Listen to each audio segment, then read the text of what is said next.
าวไทยมาเอาบ่เอาแล้วเราความพันอย่างไรผู้บ่าวไทยฮะเลี้ยงเกาะความพันอยากไล่ผู้บ่าวไทยวะนี่โดยป้าพี่น้องเพิ่นอยากไล่ผู้บ่าวไทยเนาะถามว่าเพิ่นสิติดต่อหาเจ้าติดต่อทางไหนดิทางเพชรเลยเฟซแนวใดซื้อเฟซ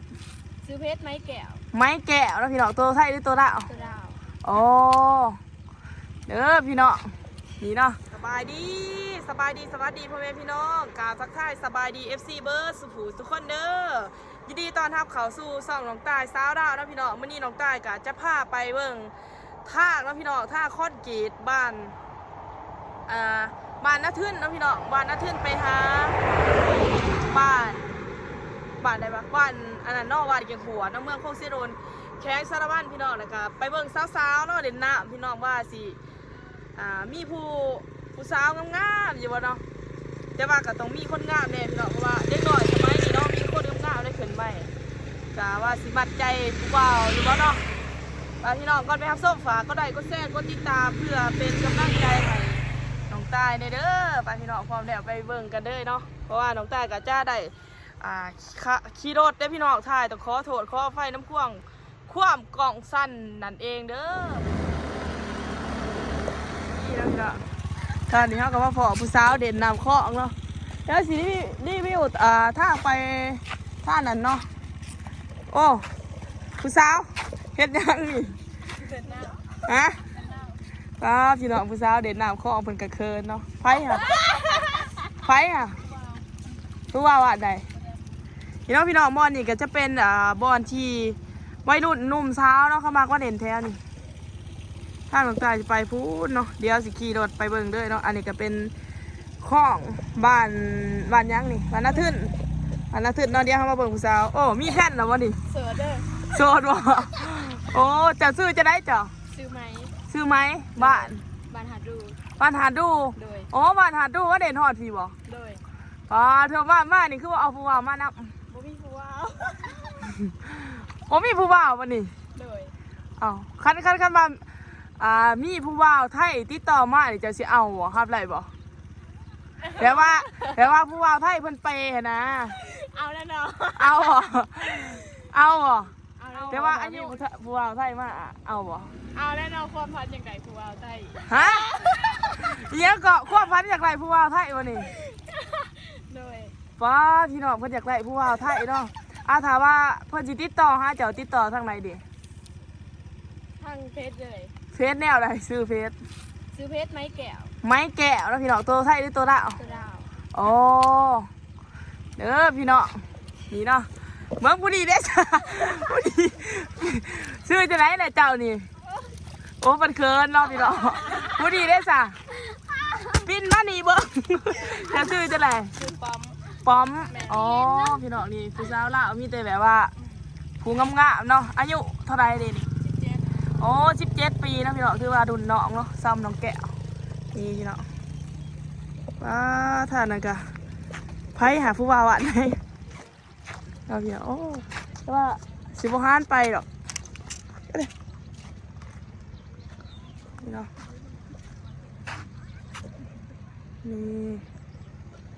นี่แม่นทางคอนกรีตเนาะพี่น้องแบบรัฐบาลเป็นมาเฮ็ดให้คักไรเบื้อง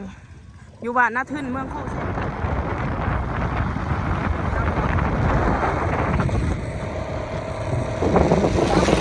มีแต่ผู้บ่าวน้อยเนาะแล้วก็เด่นแท้นี่เนาะบ้านนั้นเป็นบ้านแก่งขวดเด้อ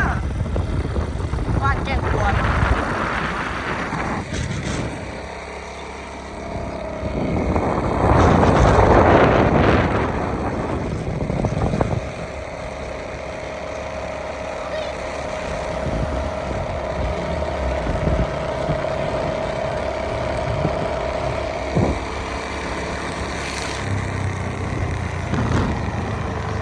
นี่ค่ะเพื่อนนางนี่เราบอกแกเขาจะไปทำงานที่ประเทศไทย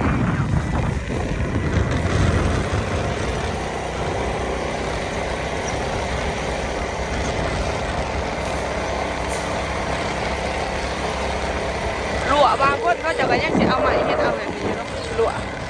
หรือว่าหัวเนาะ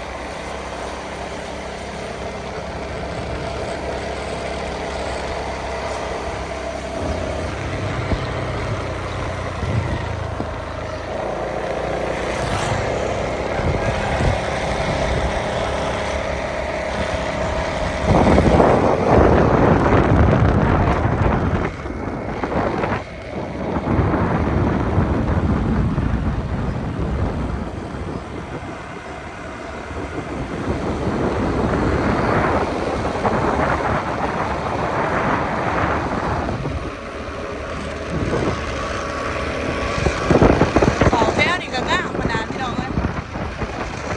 งามมากแล้วก็น่าแซ่บเนาะ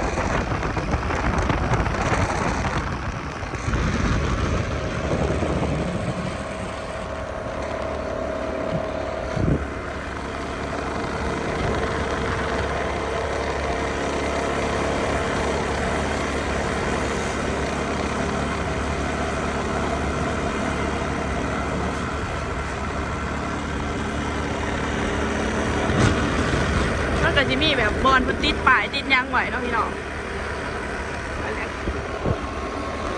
เมื่อนี้ก็จะเป็นแบบบอลเข้ามาในเห็นหน้าแซงมันก็จะบเกี้ยวหน้าแบบนี้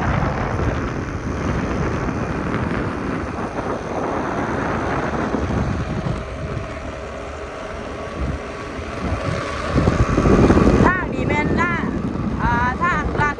เนาะพี่น้องทางลัดเพิ่นว่าเฮ็ดไทยเพิ่นก็จะเฮ็ดคลองหน้าแซงหน้ายางไห้บอกเนาะ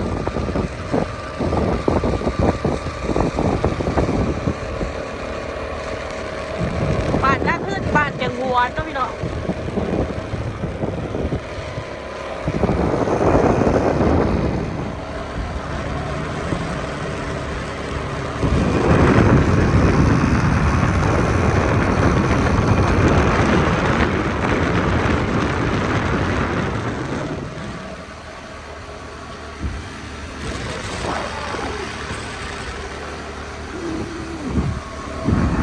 ได้พี่น้องบรรยากาศ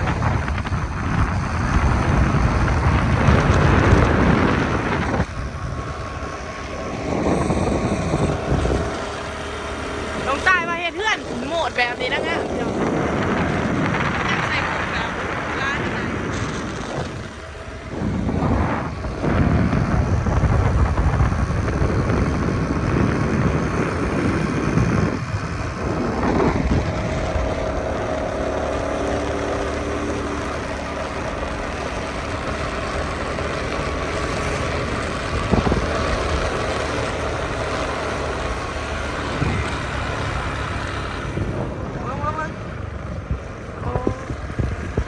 ไปสิไปใส่โอ้ยน่าหักแต่เด้รู้กับหลาน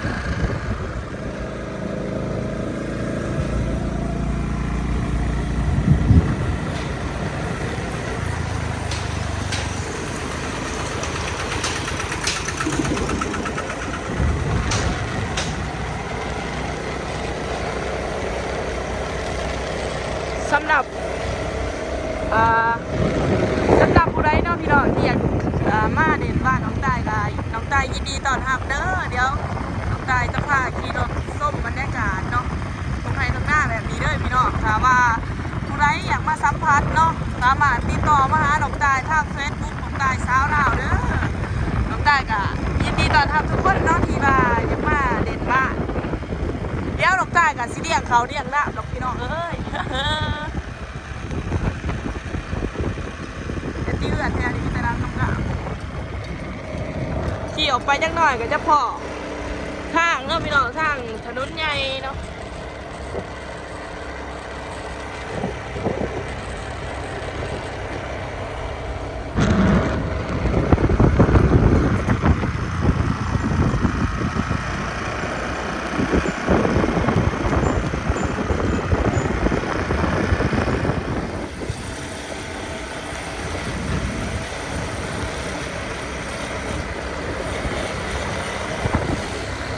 นี่แม่นบ้านแกงหวดเด้อ บ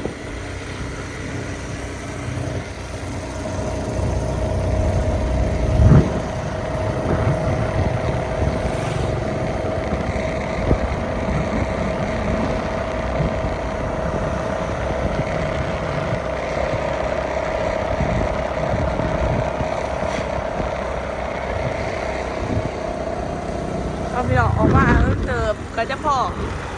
ทางแบบนี้เลยเนาะนั่นก็สิแบบว่าใส่เวลาในการมาประมาณครึ่งชั่วโมงแล้วพี่น้องจะสิได้เห็นทางแบบนี้ทางนี่แม่นทางไปในเมืองเด้อหรือว่าไปเมืองคงมันเองเนาะพี่น้อง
จะเป็น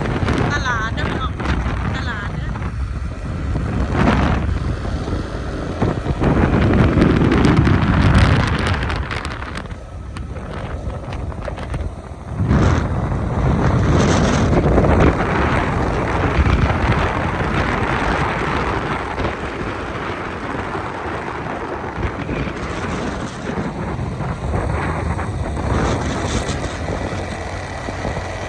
นี่เป็นบ้านนุ่นซ้ำดานเนาะนุ่นซ้ำดานเมืองคงเซโลนแขวงสารวัตร